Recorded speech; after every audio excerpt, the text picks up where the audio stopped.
सुधार अच्छे हैं। देश भर में इस वक्त महंगाई को लेकर जैसे त्राही त्राही मची हुई है, त्राहिमाम हो रहा है। हजारों युवा नौकरी के लिए मारे मारे फिर रहे हैं और देश की अर्थव्यवस्था की हालत भी कुछ ठीक नहीं है। आज यह सवाल पूरे देश के सामने खड़ा है, लेकिन क्या सरकार एक फैसले से ये तमाम मुश्किलें हल कर पाएंगी? क्या रिटेल में विदेशी कंपनियों की एंट्री इन तमाम मामलों को सुलझा देगी? आज हम आपको दिखाएंगे कि रिटेल में एफडीआई के आने से क्या क्या होने वाला है, क्या क्या फायदे होने वाले हैं, क्योंकि सरकार कह रही है कि जो वो सुधार कर रही है वो सुधार अच्छे हैं।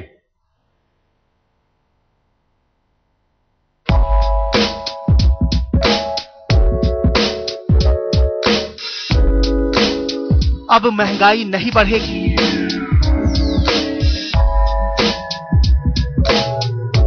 नौकरियों की कोई कमी नहीं होगी,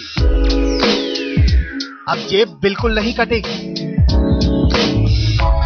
सेहत के साथ खिलवाड़ नहीं होगा, खरा सामान खरीदेंगे आप,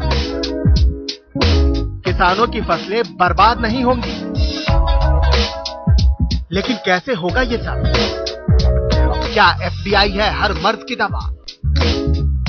कंज्यूमर को बहुत फायदा हो सकता है कि आज हर एक कंज्यूमर को ये एस्पिरेशन हो गई है कि वो अच्छी तरह से अपना जो भी रोजाना चीज चाहिए वो अच्छी तरीके से खरीद सके। उसका बेनिफिट एंड कंज्यूमर को भी मिलेगा, क्योंकि उनको सेम प्रोडक्ट्स बेटर क्वालिटी और सिमिलर क्वालिटी कम दामों में मिलेगी।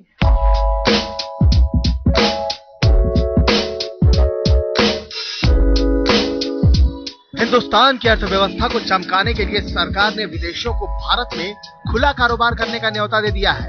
21वीं सदी के भारत को विकास की चमकीली सड़क पर दौड़ाने के लिए आ रही है विदेशी कंपनियां। जी हां, उसी का नाम है एफडीआई, यानी फॉरेन डायरेक्ट इन्वेस्टमेंट। तो आज देखिए सुधार अच्छे हैं।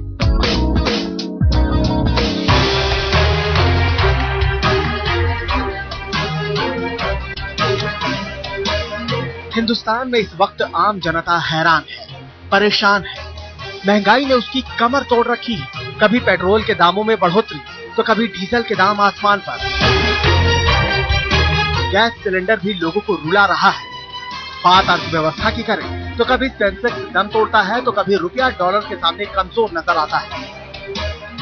हर बार सरकार को सुननी पड़ती है जनता की खरी खोटी, लेकिन इस बार सरकार ने जो फैसले लिए हैं उस पर वो अडिग है। अपने फैसलों पर वो फूल के कुप्पा हो रही है। इस बार सरकार ने लिए 3 बड़े फैसले। डीजल बढ़ाया 5 रुपए, 7वें सिलेंडर से हटा ली सब्सिडी और दे दी विदेशी कंपनियों को भारत में कारोबार की मंजूरी। और इस फैसले के साथ सेंसेक्स भी ऊपर गया और रुपये में जान पड़ गई। अब सवाल ये कि एफडीआई की मंजूरी से आम जनता को कैसे फायदा होगा, क्वालिटी कैसे सुधरेगी और किसानों की खुशहाली कैसे वापस लौटेगी। आज हम आपको बताएंगे कि एफडीआई के लिए मनमोहन ने जो दरवाजा खोला है, क्या उससे आम जनता की मुश्किलें दूर होंगी या फिर मुश्किलें और बढ़ेंगी। सरकार का ये फैसला कितना सही है? नहीं, कंज्यूमर्स तो बहुत ही फायदा होगा उनको, और यही तो उनका ये है, मतलब मेन पर्पस तो वही है। मेरा फर्स्ट रिएक्शन है कि एक पॉजिटिव और प्रोग्रेसिव स्टेप है। 17-18 साल से मॉडर्न रिटेल इंडिया में है और काफी शहरों में मॉल देखने को मिल रहे हैं, बड़ी दुकानें देखने को मिल रही है। मैं नहीं समझता हूं कि कहीं भी कुछ समस्या किसी को भी आई हो। मल्टी ब्रांड रिटेल में सरकार ने 51% विदेशी निवेश को हरी झंडी दे दी है, लेकिन इसके लिए शर्त यह है कि 550 करोड़ रुपए का निवेश होना चाहिए। तो क्या ये वाकई भारत की अर्थव्यवस्था को चमकाने का फैसला है? आज हम इस पर चर्चा करेंगे और एक्सपर्ट की राय भी जानेंगे। तो क्या ये आपके लिए खुशखबरी है? लेकिन कैसे, ये भी हम आपको बताएंगे। भारतीय उद्योग जगत तो इसका स्वागत कर रहा है। आज तक ब्यूरो।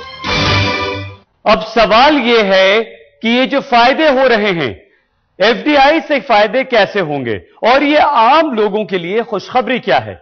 आज हमारे विशेषज्ञ आपको इस बारे में समझाएंगे कि एफडीआई के जरिए किसानों की बेहतरी का दावा जो किया जा रहा है वो कितना सच्चा है। महंगाई पर लगाम कसेगी और नौकरियां भी खूब बढ़ेंगी। जहां रिटेल में एफडीआई को लेकर यह दावा है एक्सपर्ट्स का। सरकार ने रिटेल में एफडीआई को मंजूरी क्या दी, गुलाबी शहर जयपुर के लोग गुस्से में लाल हो गए।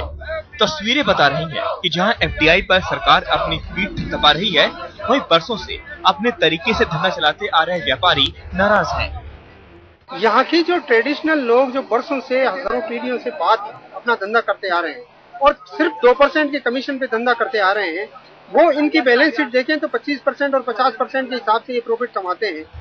चंडीगढ़ के बीच शहर में दुकान चलाने वाले इस दुकानदार को भी एफडीआई गले की फांस लग रही है।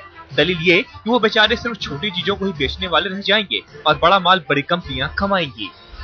बाकी ये कि छोटी रोजमर्रा की चीजें हैं वो लेने के लिए, जैसे ब्रेड, दूध वगैरह, ये वो एफडीआई कैसे जाएंगे लेने। वो बस बेसिकली काम है जो रिटेल जो छोटे मोटे दुकानदार है उनका काम आ जाएगा। बड़ी चीजें ये है भी लोग अगर उनको कम दाम पे मिलेगी तो वो एफडीआई जाएंगे। राजधानी में 40 साल से किराना की दुकान चला रहे अब इस दुकानदार की सुनिए, एफडीआई ने इन्हें बेचैन कर दिया है। किराने में विदेशी कंपनियों के आने से उन्हें रोजी रोटी का संकट दिखाई दे रहा है। ये दुकान हमारी 40 साल हो गए बेटा, लेकिन 40 साल में हम इतना नहीं कमा पाए यहाँ से कि अपने लिए बहुत ऊंचा उड़ जाए। 40 साल मेहनत करते हो कि बेटा लाइन में ज्यादा मार्जिन नहीं है। सर, आपके आसपास बहुत सारे स्टोर्स खुल चुके हैं, सुपर स्टोर्स खुल चुके हैं, तो उसका आपके बिजनेस पे क्या डेफिनेटली इफेक्ट पड़ेगा बेटा। उनका मुकाबला हम नहीं कर सकते, उन जितनी इन्वेस्टमेंट हम नहीं कर सकते बेटे। बड़ी बड़ी कंपनियां उनको इतना सस्ता दे देती हैं, उनका कुछ नहीं कर सकते उनका।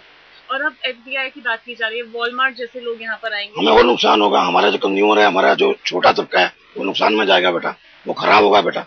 अब मुरादाबाद के इस बर्तन व्यापारी की भी सुनिए, एफडीआई से इनकी भी रातों की नींद और दिन का सुकून छिन गया है। तो अच्छी खासी दुकान आ जाएगी और जब हमारे मुकाबले में जब एक सामान बेचेंगे तो वो हमारी दुकान रहेगी क्या? हमारी दुकान को तो जिस तरीके से लोकल पे के बाजार को खा गए तो आज एक भी नहीं है, उसी तरीके से हमारे बाजार को भी खा जाएंगे। छोटे व्यापारी परेशान हैं। बरसों से दुकान चलाते आ रहे दुकानदार एफडीआई के नाम से खौफ खाने लगते हैं, लेकिन क्या वाकई ये सच्चाई है? क्या इनका डरना जायज है? ऐसे में जानकारों का कहना है कि ये मॉडर्न रिटेल है और इसे अच्छे से समझने की जरूरत है। बट उन्होंने देख लिया कि बड़ी दुकान की जगह अपनी है, छोटी दुकान की जगह अपनी है, इन दोनों साथ में जी सकते हैं। हमने आज तक ये नहीं सुना है कि बड़ी दुकान आने की वजह से कोई दुकान आज तक शायद कम हुई हो। एक्सपर्ट और अर्थशास्त्री भले ही एफडीआई को बढ़िया बता रहे हैं, लेकिन दुकानदार पूरी तरह से डरे हुए हैं और इसीलिए धरना प्रदर्शन किए जा रहे हैं। दिल्ली से ऋचा रावत के साथ वीरेंद्र सिंह धुनावत, मुंबई, आज तक। विदेशी कंपनियों के भारत में स्टोर खोलने से देश के खुदरा बाजार की शक्ल सूरत संवर जाएगी। सिर्फ इतना ही नहीं कहा जा रहा है, यह भी कहा जा रहा है कि अब आपकी सेहत से खिलवाड़ भी नहीं होगा। मतलब रिटेल में एफडीआई से मुनाफा ही मुनाफा होगा।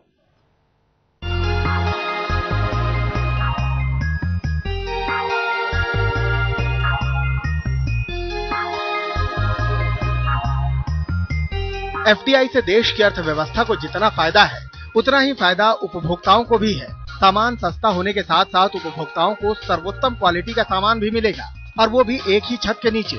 पहले हम आपको बता दें कि मल्टी ब्रांड रिटेल में 51% एफडीआई को मंजूरी मिली है, और खुशी की बात यह है कि विदेशी कंपनियों को देश में ही सामान बनाना होगा। इसके साथ ही उन्हें 30% खरीदारी भी भारत में ही करनी पड़ेगी।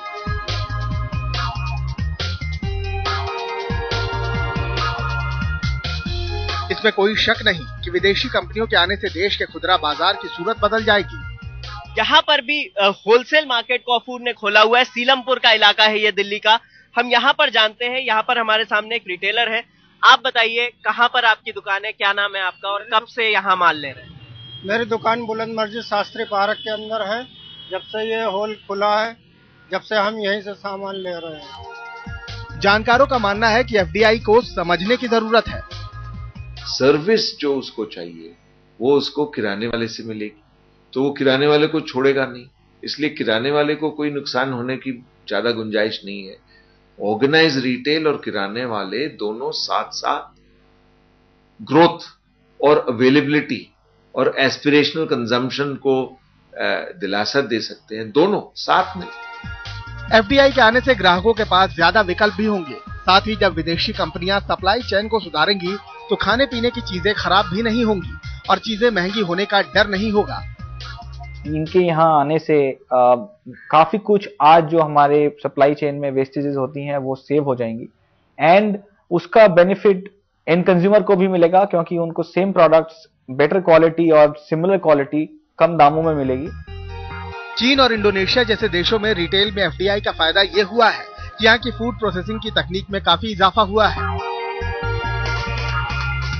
विरोध और समर्थन के बीच उदारीकरण के रास्ते पर हिंदुस्तान पिछले 21 साल से चल रहा है, लेकिन अब वो एफडीआई के जरिए एक ऐसे हाईवे पर निकल चुका है जहाँ विकास की रफ्तार तो काफी तेज होगी, लेकिन चलना जरा संभल के होगा। लखनऊ से अनूप श्रीवास्तव और मुंबई से वीरेंद्र सिंह घुनावत के साथ रजत सिंह, दिल्ली आज तक। क्या वाकई विदेशी कंपनियां भारत आकर तरक्की को रफ्तार देंगी, या वो यानी कि विदेशी कंपनियां हमें लूटने आ रही हैं? ये तमाम सवाल देश की जनता से लेकर खुदरा व्यापारियों के जहन में उठ रहे हैं और शायद इसीलिए इसका विरोध भी हो रहा है। तो इसके जवाब भी आप खुद सुनिए। सरकार ने रिटेल में एफडीआई को मंजूरी क्या दी? गुलाबी शहर जयपुर के लोग गुस्से में लाल हो गए। तस्वीरें बता रही हैं कि जहां एफडीआई पर सरकार अपनी पीठ थपा रही है, वहीं बरसों से अपने तरीके से धंधा चलाते आ रहे व्यापारी नाराज हैं। यहाँ की जो ट्रेडिशनल लोग जो बरसों से हजारों पीढ़ियों से बाद अपना धंधा करते आ रहे हैं और सिर्फ 2% के कमीशन पे धंधा करते आ रहे हैं, वो इनकी बैलेंस शीट देखें तो 25% और 50% के हिसाब से ये प्रॉफिट कमाते हैं। चंडीगढ़ के बीच शहर में दुकान चलाने वाले इस दुकानदार को भी एफडीआई गले की फांस लग रही है। दलील ये कि वो बेचारे सिर्फ छोटी चीजों को ही बेचने वाले रह जाएंगे और बड़ा माल बड़ी कंपनियां कमाएंगी। बाकी ये छोटी रोजमर्रे की चीजें हैं, वो लेने के लिए जैसे ब्रेड, दूध वगैरह, ये वो एफडी कैसे जाएंगे लेने? वो बस बेसिकली काम है जो रिटेल जो छोटे मोटे दुकानदार है उनका काम आ जाएगा। बड़ी चीजें ये है भी लोग अगर उनको कम दाम पे मिलेगी तो वो एफडी ही जाएंगे। राजधानी में 40 साल से किराना की दुकान चला रहे अब इस दुकानदार की सुनिए। एफडीआई ने इन्हें बेचैन कर दिया है। किराना में विदेशी कंपनियों के आने से उन्हें रोजी रोटी का संकट दिखाई दे रहा है। ये दुकान हमारी 40 साल हो गए बेटा, लेकिन 40 साल में हम इतना नहीं कमा पाए यहाँ से कि अपने लिए बहुत ऊंचा उड़ जाए। 40 साल मेहनत करते हो बेटा, लाइन में ज्यादा मार्जिन नहीं है। सर, आपके आसपास बहुत सारे स्टोर्स खुल चुके हैं, सुपर स्टोर्स खुल चुके हैं, तो उसका आपके बिजनेस पे क्या डेफिनेटली इफेक्ट पड़ेगा बेटा। उनका मुकाबला हम नहीं कर सकते, उन जितनी इन्वेस्टमेंट हम नहीं कर सकते बेटे। बड़ी बड़ी कंपनियां उनको इतना सस्ता दे देती हैं, उनका कुछ नहीं कर सकते उनका। और अब एफडीआई की बात की जा रही है, वॉलमार्ट जैसे लोग यहाँ पर आएंगे, हमें वो नुकसान होगा। हमारा जो कंज्यूमर है, हमारा जो छोटा तबका है, वो नुकसान में जाएगा बेटा, वो खराब होगा बेटा। अब मुरादाबाद के इस बर्तन व्यापारी की भी सुनिए। एफडीआई से इनकी भी रातों की नींद और दिन का सुकून छिन गया है। तो अच्छी खासी दुकान आ जाएगी और जब हमारे मुकाबले में जब एक सामान बेचेंगे तो वो हमारी दुकान रहेगी क्या? हमारी दुकान को तो जिस तरीके से लोकल पे के बाजार को खा गए लोग, आज एक भी नहीं है, उसी तरीके से हमारे बाजार को भी खा जाएंगे। छोटे व्यापारी परेशान हैं। बरसों से दुकान चलाते आ रहे दुकानदार एफडीआई के नाम से खौफ खाने लगते हैं, लेकिन क्या वाकई ये सच्चाई है? क्या इनका डरना जायज है? ऐसे में जानकारों का कहना है कि ये मॉडर्न रिटेल है और इसे अच्छे से समझने की जरूरत है। बट उन्होंने देख लिया कि बड़ी दुकान की जगह अपनी है, छोटी दुकान की जगह अपनी है, इन दोनों साथ में जी सकते हैं। हमने आज तक ये नहीं सुना है कि बड़ी दुकान आने के लिए वजह से कोई दुकान आज तक शायद कम हुई हो।